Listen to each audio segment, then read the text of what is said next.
To furry or not to furry? That is the question Oklahoma schools have decided to take up.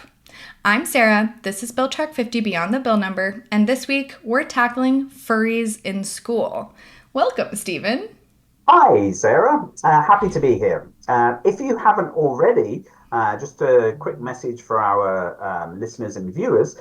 You can find our podcast Beyond the Bill Number on Apple Podcasts, Spotify, YouTube, Substack, or anywhere else you get your podcasts. And yes, what an interesting topic. From what I saw in this bill, Oklahoma House Bill 3084, it's a really short bill, and it's essentially just about ensuring that students who are furries don't come dressed to school as such. Yes, Sarah, that is the case. And I can see you're maybe scratching your head or even stroking your whiskers, wondering if this is real life or just a plot from an unaired episode of Parks and Recreation. And you're not alone.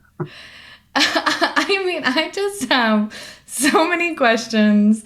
How did this get here? What is going on? First and foremost, how on earth are they even defining this? I definitely don't identify as a furry, but especially when I was in elementary, middle, high school, I definitely came dressed in cat ears to school on more than one occasion. Yeah, well, you and the school mascot both. And the bill states that students who purport to be an imaginary animal or engage in anthropomorphic behavior, also known as being furries, are not allowed to participate in school curriculum or activities. So your kitty ears would certainly have made the Oklahoma legislators furious. And the anthropomorphic part of that is giving animals human-like qualities. Yep, that's absolutely what it is, yeah. So from what I know about furries, it seems kind of pretty harmless, honestly, for people who love animals and living in pretend worlds, LARPing in the park, furries, Dungeons and Dragons, all fun things where we kind of have imagination. And when looking at this bill, the thought of banning it in schools seems a little bit like robbing children and people of their imagination and part of the fun of growing up. I mean, it certainly does. Yeah, kids will always do these things, and certain fads and trends will start in schools. And generally speaking, it's counterproductive to crack down on them too hard anyway, because it just makes kids want to do them more because they feel rebellious. And the potential for misunderstanding and misapplication of such a law as well is vast. Are school mascots breaking the law? What about if someone comes to school wearing furry ears, or if they've got furry mittens?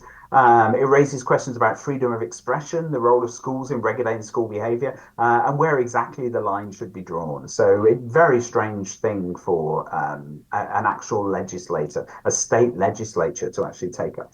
This bill literally says that the parent or guardian of a student in violation of this bill needs to pick up the student from school, or animal control services shall be contacted to remove the student. That has to be a joke, right? Like, what? Well, I mean, who knows what's serious here? So perhaps we could get the Pied Piper to come along and contract him to help out.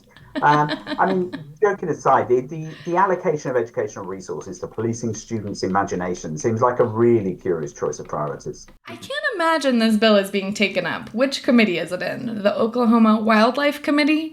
Yes, you may think so. But actually, no, the bill is currently languishing in the Appropriations and Budget Education Subcommittee of the House Appropriations and Budget Committee, a very grand committee that deals with everything to do with appropriations, money, funding, budgets, and so on. And I doubt they've ever really had to consider anthropomorphic behavior among school children before.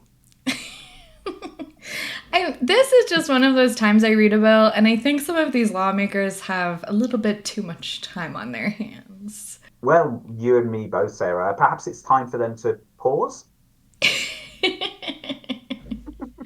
Well, thank you for this. We will catch you next time on Bill Track 50 Beyond the Bill Number. Absolutely. Thanks for having me, Sarah.